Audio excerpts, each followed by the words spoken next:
Good evening, and thank you very much for joining us this evening. To those who are here with us on the Zoom Live, who are watching on Facebook or listening in tomorrow on J-Air, thank you for joining us tonight. Now, it's the topic that everybody has been speaking about over the past week, Trump. Trump, the next president of the USA, re-elected for the second time. What are the implications for Israel and the Jewish world? It's something that we've been discussing in the coffee shops, in the workplace, but tonight we have an expert with us, Professor Eytan Gilboa, an expert on US-Israel relations, who will talk us through the implications, answer all your questions about what this means for us and the Jewish world. Eytan advises the Israeli and foreign governments. He lectures at major universities and has been published in many books, frequently appears in the international media, and we are so lucky to, at very short notice, have someone as his caliber here tonight to brief you. Thank you very much for joining us, Eytan. My pleasure. Happy to be here. Well, we're ready for you to start. Okay. So good evening in Australia. I am happy to have this opportunity to share with you my views about Trump and his potential future policies toward Israel and the Middle East. So Trump had a decisive victory about a week ago. Not only he won the White House, but Republicans also won a majority, a slim majority in the Senate. They may, it's not yet clear, also control the House of Representatives. Again, this would be a slim majority, if at all. But Trump also controls the Supreme Court, 6-3 in favor of the conservatives. So potentially, Trump would be able, at least until the midterm elections in November 2026, have almost full control of all the branches of the American government, the White House, the Congress, and the Supreme Court, which means that he should be free to pass his policies and conduct his programs, both domestic and foreign. Now, I'll be speaking about people and policies in his future administration. He just completed his major appointments for the key positions in foreign affairs and national security just tonight. So at least we know more about the people. We know perhaps a little bit less about his potential policies because of all kinds of factors that I'll be speaking about. So, so I would like to say that obviously, for at least maybe he's not the best president for the U.S.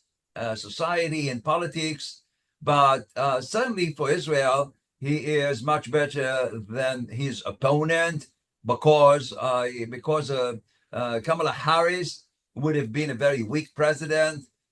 She would be exposed and vulnerable to the progressive branch in the Democratic Party. Much of that progressive branch is anti-Israel. Some of them are also anti-Semitic, and she would be more vulnerable to them than Biden, because she is closer to them, and also if she was elected, then she would be seeking re-election in 2028, and so she would be owning something to them. Biden did not give them any significant appointments, ignore them completely or partially. She would have to appoint some of them to key positions, and so and we know that this would cause much more friction and disagreements between Israel and the United States, of the kind that we have seen during the wars in Gaza and Lebanon. I don't like the phrase the Israel-Hamas war, because from the beginning it has been a war against Iran and its proxies. On October 8th, just one day of the October 7 massacre, Hezbollah attacked Israel, and this war is going on. And the Houthis from Yemen, pro-Iranian militias from Iraq and Syria, and Iran itself, all of them have been attacking Israel. So just to talk about the Israel-Hamas war is just misleading and distorting the situation on the ground. So let's talk a little bit about people. So we have Trump and we have James D. Vance, Vice President. Vance is a little bit an isolationist, but vice presidents in the United States don't have much influence on policy. See the case of Kamala Harris. The main function of a vice president in the United States is to wait for something to happen to the president and to step in. And presidents usually depend on them what kind of jobs, what kind of exposure they give to vice presidents.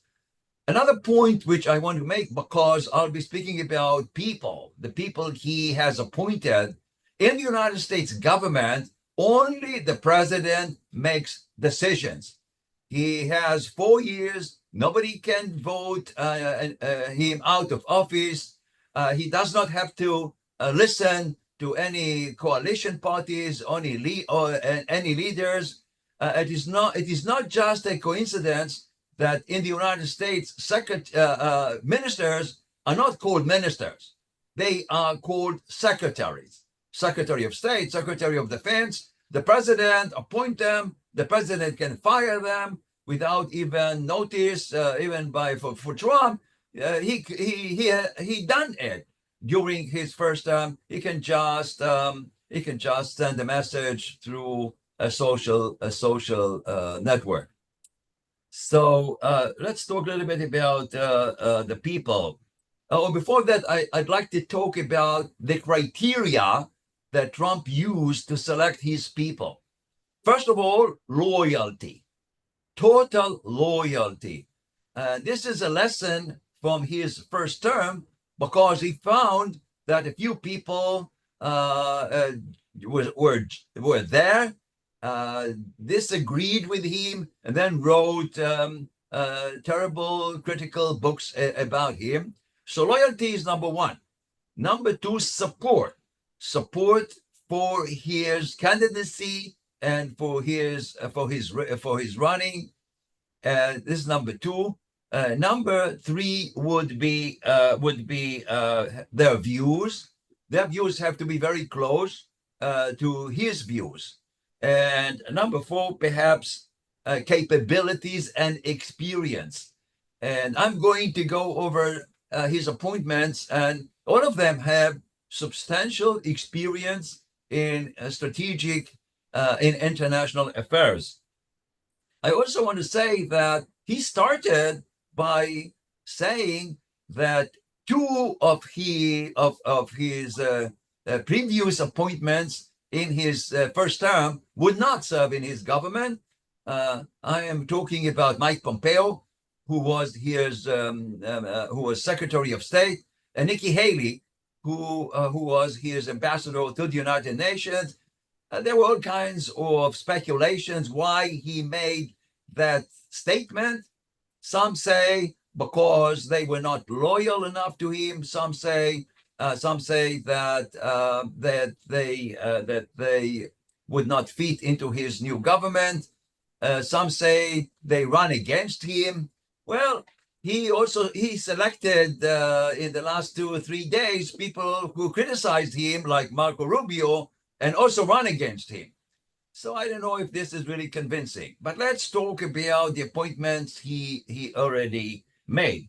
So Secretary of State is going to be Marco Rubio, a senator from Florida. He has been in Congress at the Senate since 2011. So he has accumulated substantial experience, especially in defense and foreign affairs.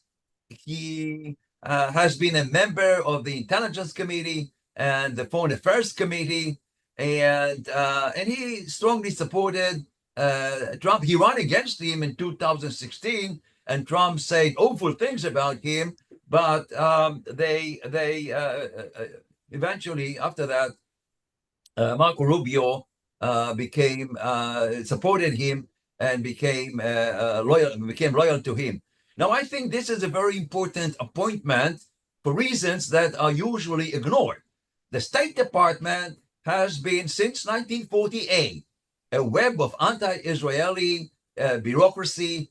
There are many people at the State Department who are against Israel, who are pro-Arab. We call them the Arabists. And Tony Blinken obviously represented the Secretary of State, the Biden Secretary of State,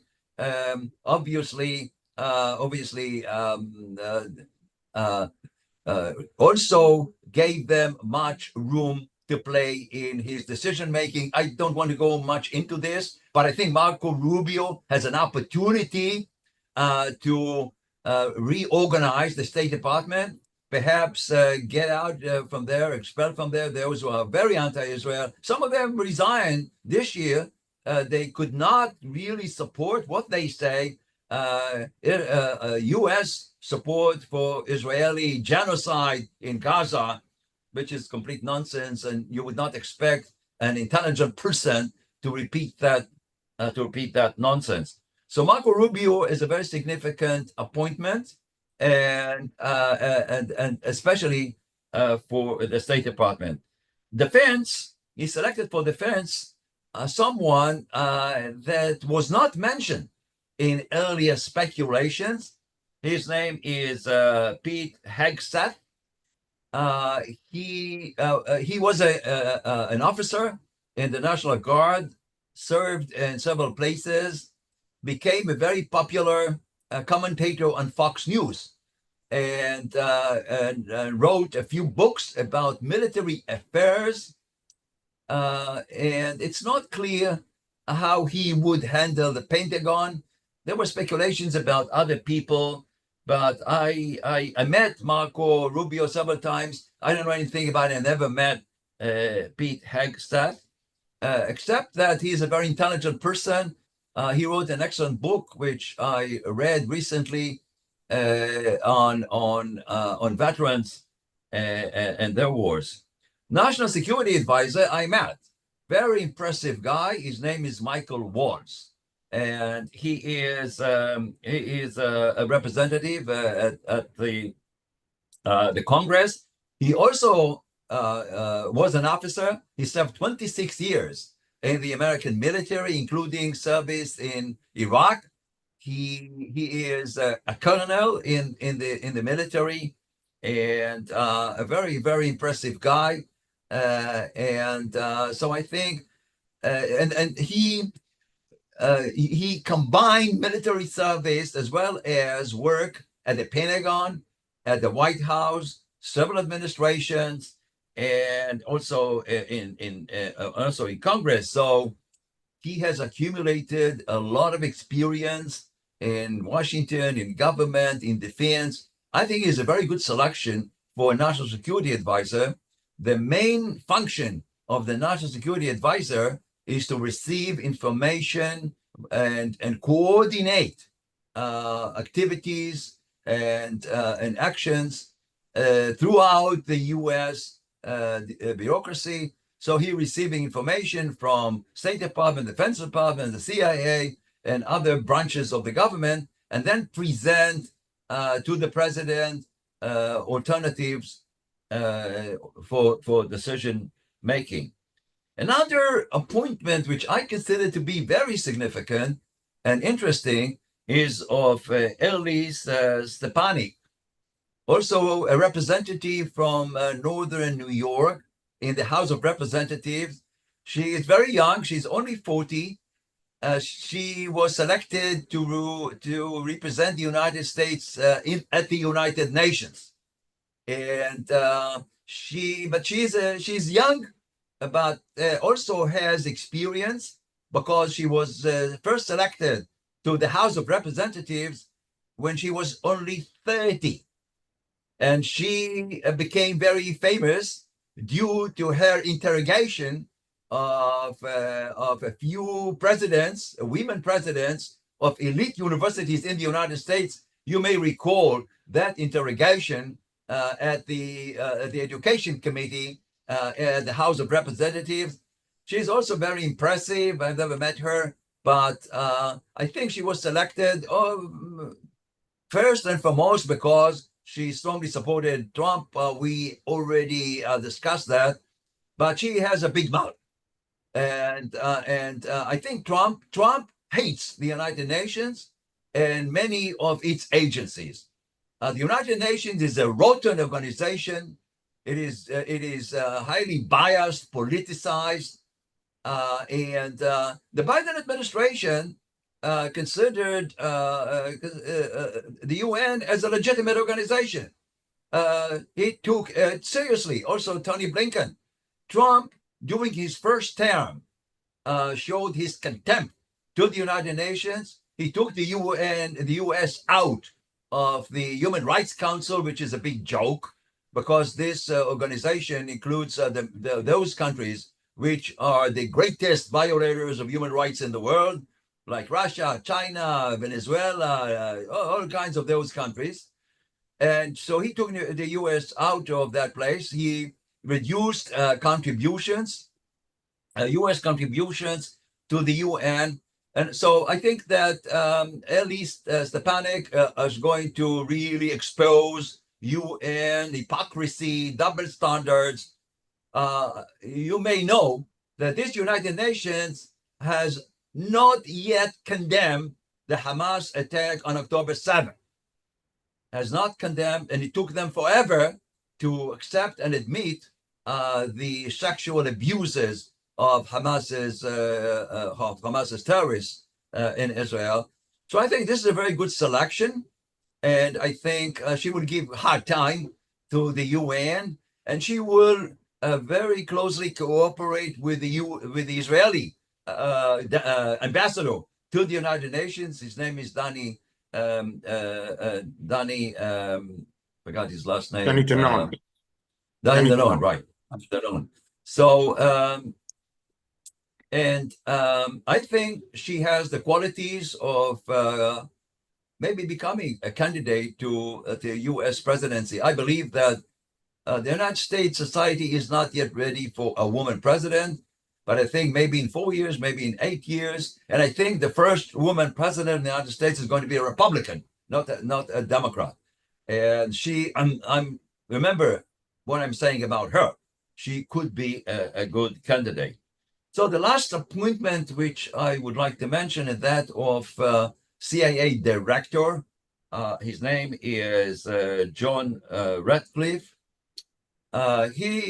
He was also a representative, a politician at the House of Representatives, and he was defined as the most conservative member of the House of Representatives.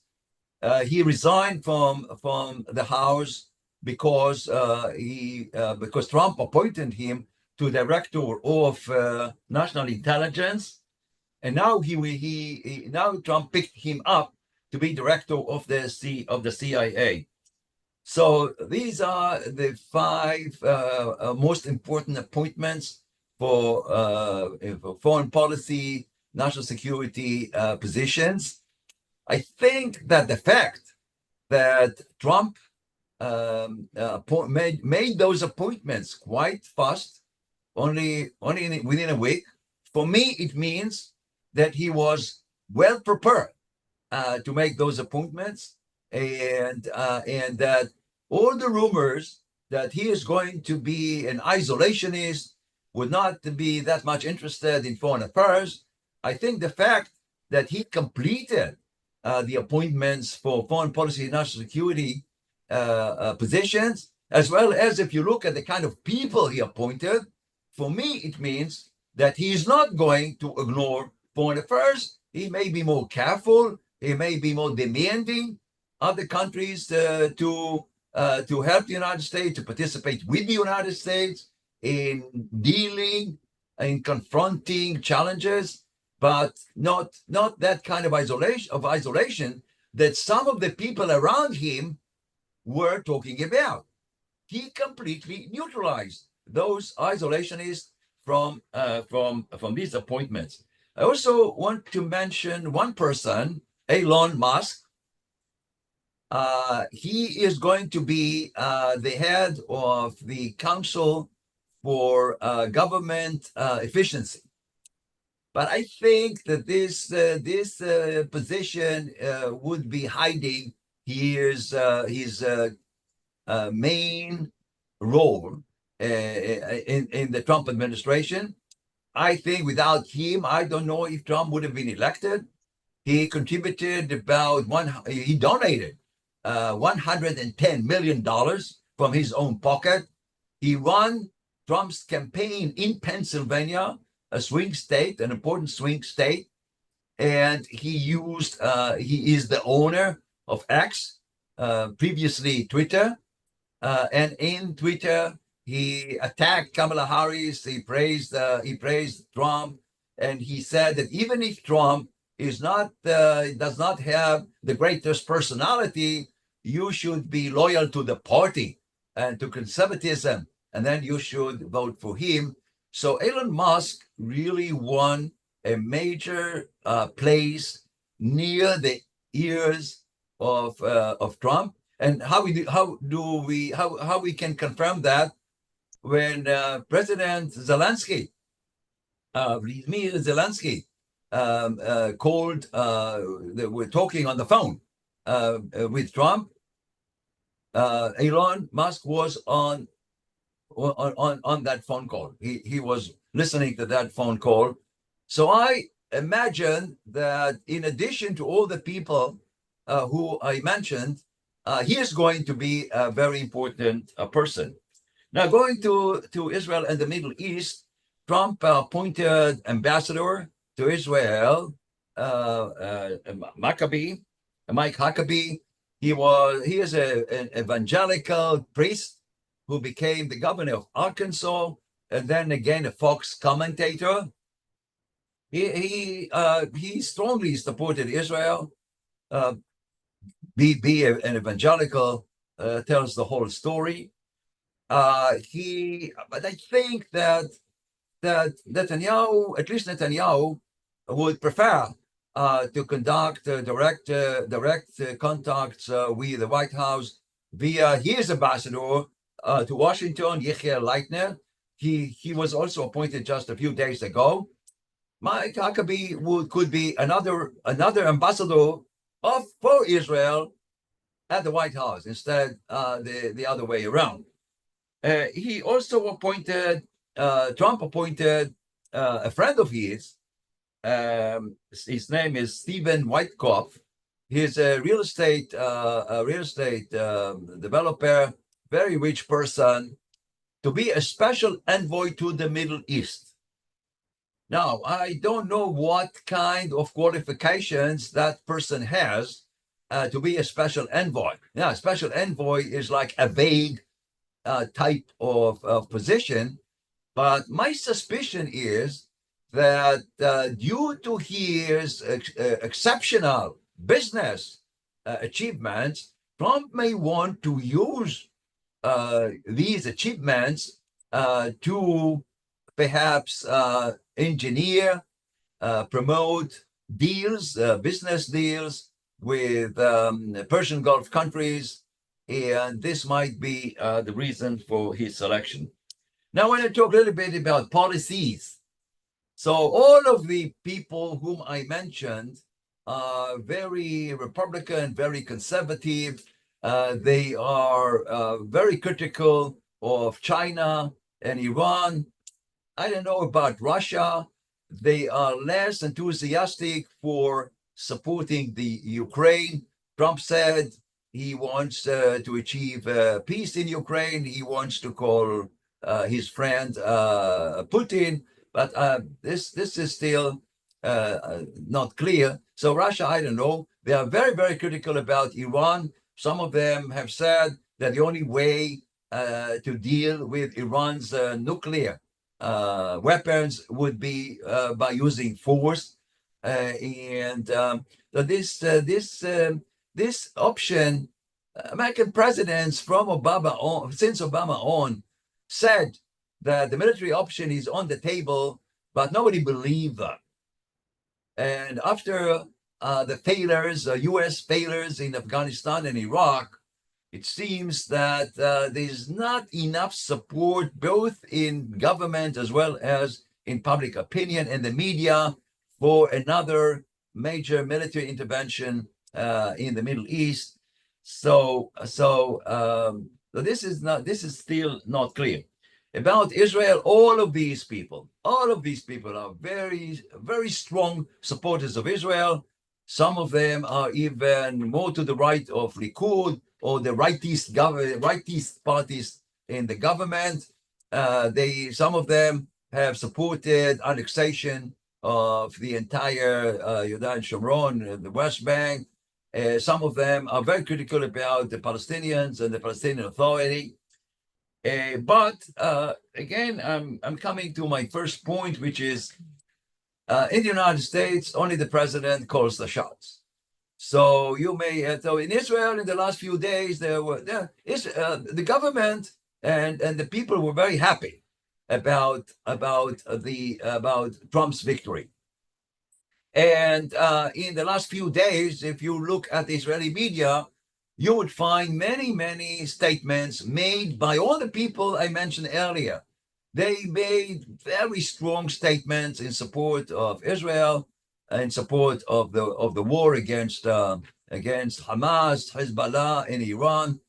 They have been very critical about the Biden handling of certain aspects or dimensions of the wars, but I'm suggesting that it depends what Trump wants to achieve, and nobody knows.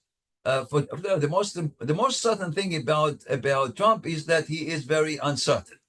So you never know what he would be doing, except that, and this is what I want to perhaps to conclude with, and that's because I have some reservations or some fears about his future policies. He is very interested in, first of all, ending the wars, both in Gaza and Lebanon. He said, when I entered the White House on January 2025, I don't want to see any wars anymore. So you better finish them by then. So this is number one. So how you end the wars, this is a major issue. Number two, he said he's a man of peace. He went to Michigan, a swing state. He took with him some person, Bolus, who is related to him. He's married to his daughter. He is a Christian Lebanese, but used to support Hezbollah. He was a supporter of Hezbollah. So Trump went with him to Michigan to talk with Muslims who said, we were going to vote for Trump. Why? Because number one, he is a good friend of Netanyahu, so he would be able to apply pressure on Netanyahu that Biden could not. And number two, he says he is a man of peace. He wants peace in Lebanon. He wants peace in Gaza. He wants peace in the Middle East. So, and Muslims, especially in Michigan, voted for Trump even more than they voted for Kamala Harris. Never happened before. Never happened before. And this is Michigan. So I don't know what kind of influence Bolus will have on Trump's Middle East policies. In addition to that, Trump obviously wants, I think he wants a Nobel Peace Prize. This is what he wants. This would give him the greatest legitimacy he could ever thought about. So the way to do it is to expand the Abraham Accords. And to do that, we need. There were many talks about it. You need to bring in Saudi Arabia, but after during that war that we are having, Saudi Arabia said they at least need some kind of a statement by the Israeli government, by the prime minister, some kind of a statement about a political horizon for a Palestinian state. And there was just a meeting in Saudi Arabia, and MSB, the leader, the effective leader of MBS, excuse me, of Saudi Arabia, he attacked Israel. He said Israel is committing genocide in Gaza, that it should evacuate all the territories it took in 1967, recognize a Palestinian state with Jerusalem as its Jerusalem as its capital. So Saudi Arabia is and in this conference, with even Iranian representative there. I don't think they believe their own words, but they still, because they consider Iran a much worse enemy than, say, Israel. But normalization with Saudi Arabia would require that kind of recognition, vague recognition, even in a Palestinian state, something that the present Israeli government or perhaps any Israeli government cannot deliver at this time. But in addition to that, I want to remind you about the deal of the century. Trump came up with his deal of the century for Israeli-Palestinian peace back in 2020, and in this plan, it says that Israel will be able to annex 30% of Yehuda and Shomron, 30%, especially the territory that on which Israeli settlements are, but 70% will become a Palestinian state, and 120% of Gaza, because he said in this plan, he says that in return for the 30% annexation, Israel would give Gaza a 20% territory near the Gaza Strip, it's called, I think, the Chalutza dunes. So Trump is on record supporting the establishment of Palestinian state, and I know that he was angry at Netanyahu at the time, because Netanyahu, I remind you, was thinking about annexation of the 30% Judea and Samaria territory, but Trump blamed him for undermining his peace plan by ignoring the 70% of the territory designated for a Palestinian state. So if I combine all of that, one has to be very, very, very careful about Trump. Yes, he has the people whom I have spoken about are very strong supporters of Israel, and Trump will consult with them. But Trump will do what is good, first of all, for America, first of all, what is good for him, and second, what is good for America. And perhaps in Israel, people on the right, people in the government say, we expect Trump to conduct relations with Israel in the same way he did during his first term. But we know that this may not be the case, and so all kinds of considerations, other considerations, new considerations may play a role, and let's hope that this is going to be the case. But Israel will have to be very, very careful to, first of all, cultivate sufficient support at the White House, at the State Department, and at the other agencies, the Pentagon, support for its vital interests, and especially Iran. I have not spoken much about Iran. Iran is the biggest problem and the biggest threat, and let's hope that Trump is going to be good for Israel, at least as good as he was back in his first term. Thank you. Thank you. Okay. We'll just do our 1 minute update as we do each week. And at the end of the event, if you're not yet actively supporting AJA, please go to the website, jewishassociation.org.au. Make sure you've signed up to the email list. Follow the social media, which is updated multiple times a day and often the earliest and best news. I want to remind people that Sunday week, we have our major annual fundraising, our charity campaign for AJA Tzedakah. That's the entity which is the charity and is used to combat anti-Semitism. But the page is open now.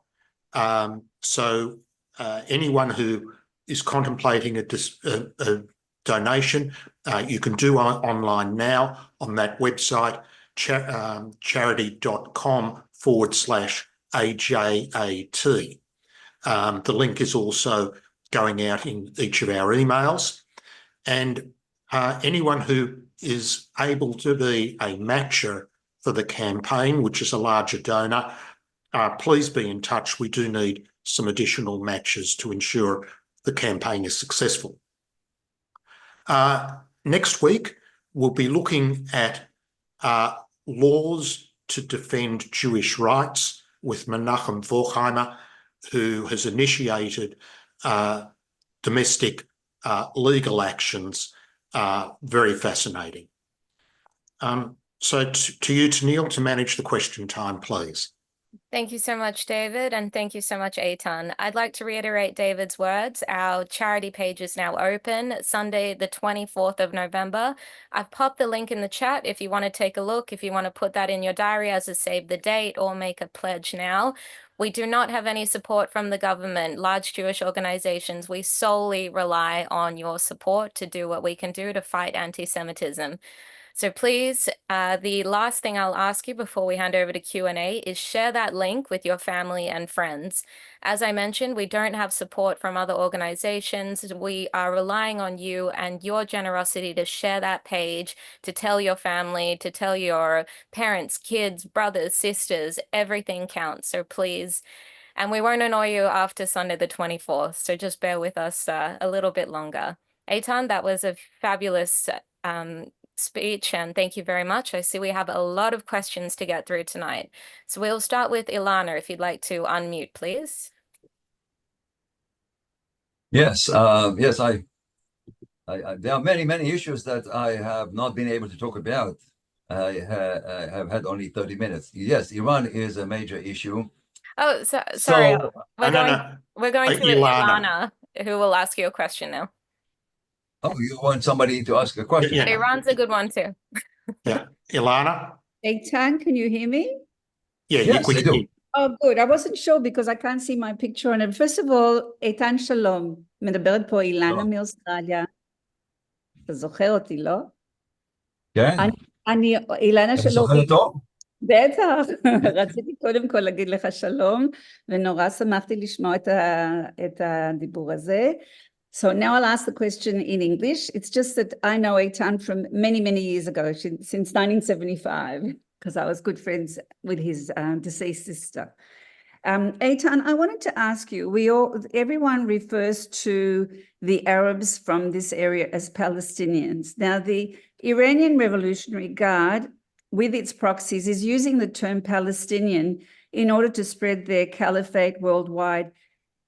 Don't you think it's time now, especially with Trump's new administration, to replace the term Palestinian with Arabs from the ancient Roman Palestinia region?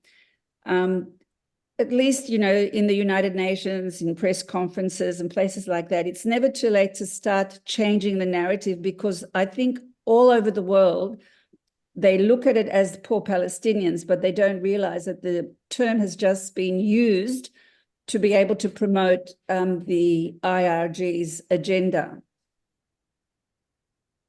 My question Yes. is that Yes, go on. Yeah. My question to Well, you, is that a possible thing that the Trump administration could start, and also the Israeli government? first of all, this is a very good point, and I have been thinking about it for a long time. I'm teaching in the United States every year, and I have seen what has happened on American campuses that culminated with those violent demonstrations against Israel, those demonstrations in favor of Hamas. You have the most liberal, the most radical liberal universities in the world, the most liberal people supporting Hamas. They don't know anything about Hamas. So I think, and this is quite interesting because for 20 so years, we have completely ignored all kinds of claims made by scholars and politicians and leaders using all kinds of very strange arguments about the Israeli-Palestinian conflict. You see pro-Palestinian organizations saying that they've used ideologically. They were talking about Israel as a settler colonial place. And whenever I hear that, I'm always asking, if this is the case, where is the empire? They were able with the wokeism ideology in the United States to divide the world between the privileged, the rich, the oppressors, the white, and the people, the colored people, the poor, the oppressed, and they have exported that ideology to the Middle East. So Jews, Israelis are privileged white people oppressing the Palestinians who are black, poor, and oppressed. And when I talk to them and I say, do you know that about 2/3 of Israelis are from Arab origins? They are not white. They have no idea what they are talking about. And you see Palestinians saying that even Jesus was a Palestinian, and they have been the indigenous people in Israel, and they go to UNESCO, and they get absurd decisions, real decisions, absurd decisions. I don't know how Australia voted. I think they voted against it, but absurd decisions such as the Temple Mount is a Palestinian holy place, or that the cave of Abraham in Hebron is a Palestinian place. So the Palestinians have been able to completely dominate a false narrative about the history of the place.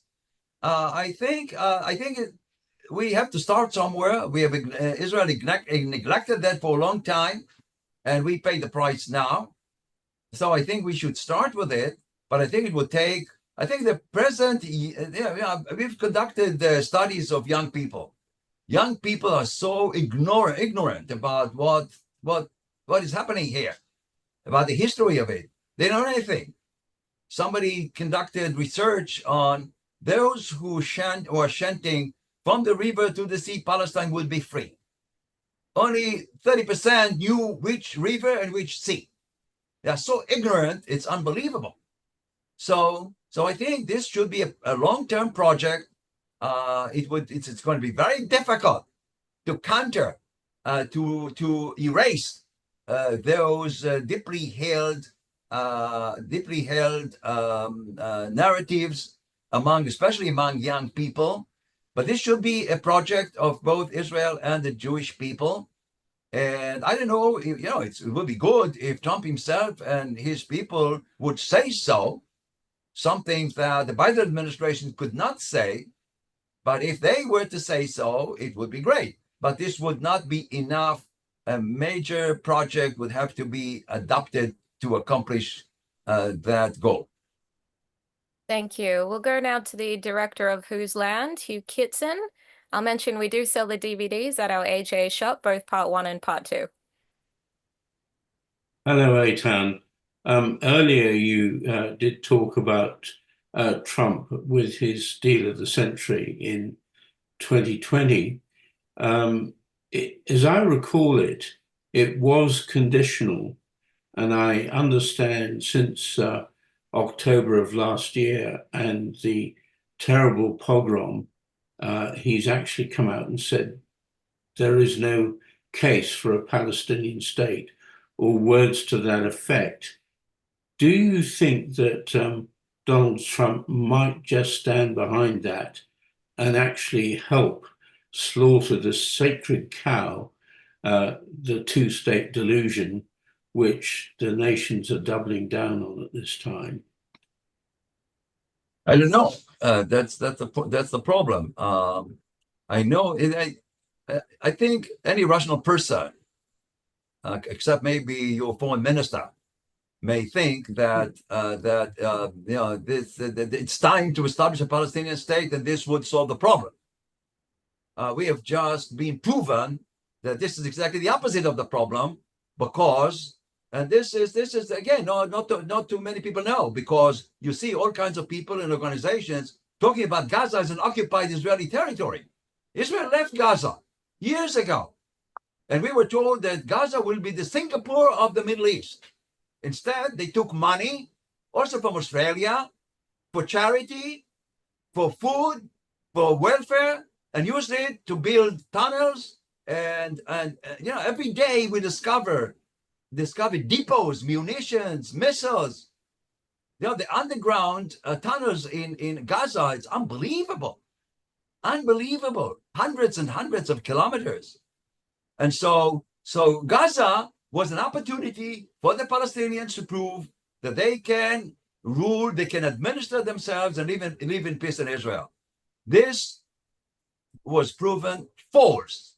So anybody who thinks that this would be a good time to solve the Israeli-Palestinian problem through a Palestinian state must be out of his mind.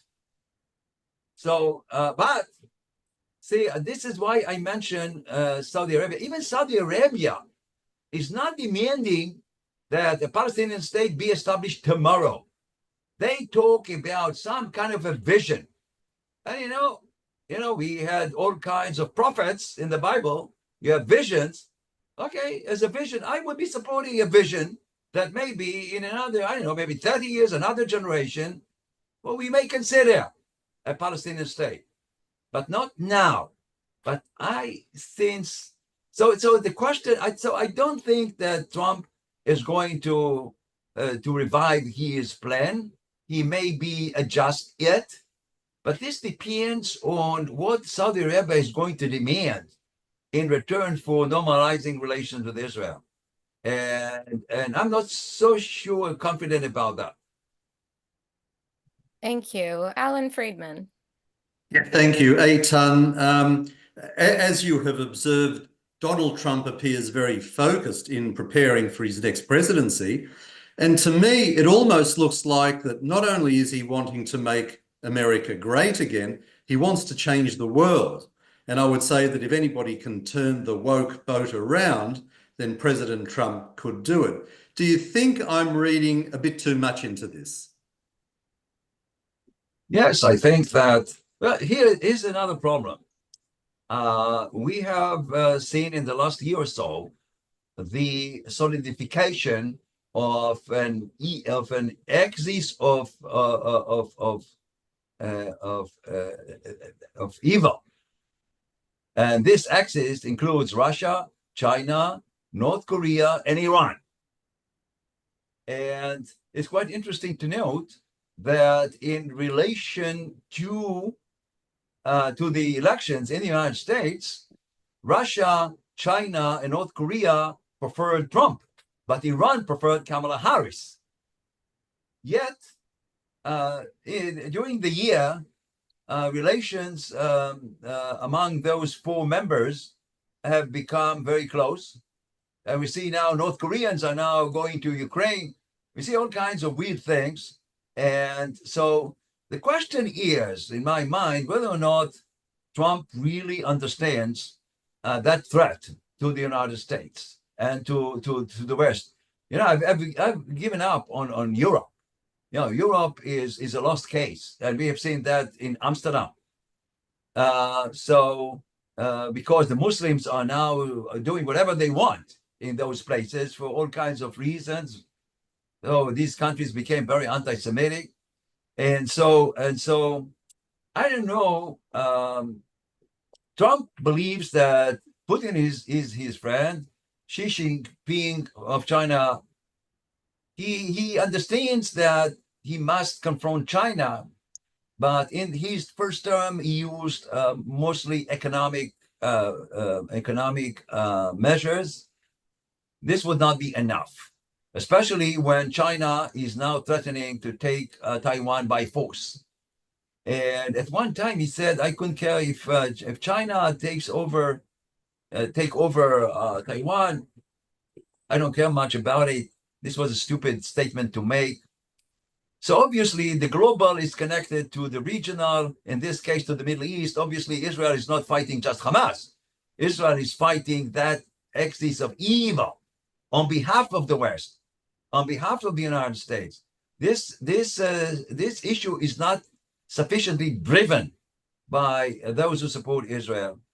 So I'm not so sure how the global, and Trump thinks that because of his good relations with these people in Russia, China, and North Korea, he will be able to accomplish strategic goals. This is a highly simplistic view of the threat as well as of the means to deal with it. I really don't know. I don't know how the global is going to influence the regional and then also Israel. Michael, would you please unmute? Yes, Eytan, nearly 79%, I think, if the figure is correct, of American Jews still voted for Harris. What do Israelis make of that? And I mean, notwithstanding the Harris-Biden administration is one of the most anti-Semitic in US history. And the other thing is you touched on Michigan, a very large Arab Muslim state. Surely to get all those votes from the Arabs and Muslims in Michigan, Trump must have made some sort of promise. That's been a worry to me. What has he promised them in order to get those votes? Okay, so first of all, about so let me start with the second question. I don't know what kind of promises he made, and so far I judge promises by people and policies. So I don't think that so far we have seen in the appointment of people we see anything that is close to compensating Muslims. Trump does not have to run again. He said he would like to implement all his promises. He said he would bring peace to Lebanon. And I think it was very important for many Lebanese people, Americans of Lebanese origin who live in Michigan. But I'm concerned about that person, Mas'ad Bulus, who's going to be very close to him. And you don't know what kind of an advice he's going to give him, what to do and what not to do. About, what was the first question? It was about the Jewish vote. 79% of American Jews still voting for Harris. How did the look at that? Yeah, I don't know if this is the right percentage. I think that first of all, Trump received 30% back in 2020. This was one of the highest percentage of Jewish vote for president. I think I'm not so sure about the numbers. They are not yet fully confirmed. I believe that he received more votes from American Jews, and I think the reason. Well, what is this? Trump. This is from the Republican Jewish Congress, showing some of the states where he received a minority, but 43% in Florida, 37 in Arizona, 42 in Nevada, 45. This is what for this is for him or for Kamala Harris? Yeah, this is the Jewish vote, Republican, just concluded. So you see here, New York, 45%.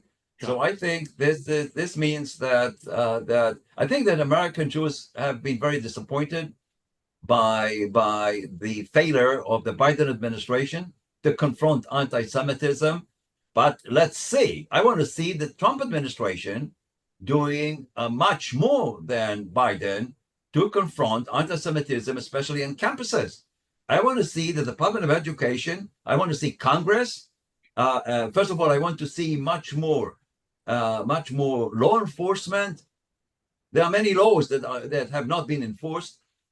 I want to see new legislation. So anti-Semitism is very, very, very important. I think American Jews mostly vote as Americans. But I must tell you that in previous years, I've done research about that. In previous years, in previous elections, for American Jews, Israel was not a major issue. It was maybe, I don't know, number 7, number 8 on a list of 10 issues. But this year, I found Israel number 4, number 5. So I think this is an opportunity for Israel to educate American Jews, to better present to them what have been the problems with democratic administrations. I think American Jews have completely ignored anti-Semitism of the left. For American Jews, anti-Semitism was only or has been only associated with the right. What about anti-Semitism of the left that we have seen so much of it on campuses? And when Muslims and progressives and radicals students are attacking Jewish students because they suspect they are somehow representing Israel, which is a nonsense in itself, then I think that support for the Democrats would not be appropriate. But as I said, I want to test. I want to see what the Trump administration is going to do about anti-Semitism in the United States. Eytan, thank you so much. We are almost at closing time, so we just want to put it back to you before we say good evening for the night. What is your final message to everybody, please? I think that we are facing a major crisis in the world because what we have seen is exactly the opposite of what the truth is. We are being accused of committing genocide in Gaza. We are taken to international UN international courts, the criminal courts, and the Court of Justice. It's quite funny if you look at the International Court of Justice and the South African accusation. They have submitted all kinds of evidence based on intentions. They even cited Israeli singers for making statements calling for the destruction of Gaza. But I'm really curious today. I see many people saying and repeating that charge of Israel committing genocide in Gaza, which is exactly the opposite of the truth. Israel is not committing genocide in Gaza. First, because if you build safe zones for there are no refugees in Gaza. They go from one place to another. And they go from one place to another because they were protecting Hamas. Almost every house in Gaza, almost every house in southern Lebanon is a military house. It's full with their weapons. So if you allow them safe passage and you build for them safe zones, how anybody could blame Israel for committing genocide in Gaza? But you see, these being kept again, as if this was the truth. The second thing is that people don't understand that you see, Israel is the only country in the world whose existence is being challenged. Not even one single country, even the worst countries in the world, even North Korea. Nobody say that North Korea should be dismantled or North Korea does not have a right to exist. And this is what we have found in Western countries especially. We find more and more people, including leaders, who are saying that Israel is an evil state, an apartheid state. Again, an unfounded false statement, an apartheid state that has oppressed the Palestinians, took their land, all kinds of accusations that are completely false. But you hear that from all kinds of people. And I think when I debate someone and I ask, my first question is, do you recognize Israel's right to exist? If the answer is no, I don't have anything else to do with you. Because this is the end of the debate. If you do not recognize my right, my natural right to exist, then I have nothing to do with you. So I think these are major ideological challenges that Israel has to deal with, including in Australia. And of course, we have to deal effectively with Iran, because Iran has been saying time and again, has never been taken to the International Court of Justice for threatening Israel. This is a real threat against Israel. They want to destroy Israel, to eliminate Israel. Nobody took them to the International Court of Justice, and they say so. There's a clock in Tehran clicking and saying, by I believe it's 2048, Israel will not exist. And I think that in recent years, or especially at the beginning of this war, they thought this might be a good time to accomplish the goal. And they activated the ring of fire against Israel. So the major snake is in Tehran. And it's about time that people understand that wherever you see Iran, you see violence, civil war, poverty, and this has to end, either through a major revolution inside Iran or by force. So I think that this is a challenge to Israel and the Jewish people, and I hope that Trump's victory in the United States would signal victories for similar conservative parties. In Europe, I see this coming because of what has happened there during the war, and we have to join forces in order to deal with these ideological and military challenges. Thank you. Thank you. Thank you so much, Professor Eytan Gilboa. That was one of the quickest hours I think we've ever experienced, and we could listen to you for hours more to come. You certainly are an expert and embody the definition of expert. We really value everything you've said tonight, and we want to thank you again, especially at short notice, but it was a real privilege for us to have you on as our guest tonight. And as you can see in the chat and all the wonderful comments that are coming through, it certainly was a terrific talk. I'll remind everybody this was recorded, so if your friends and family weren't able to make it tonight, you can share this with them. You can get those important points across and take action. Thank you, everybody, for joining us this evening, and we'll see you next week.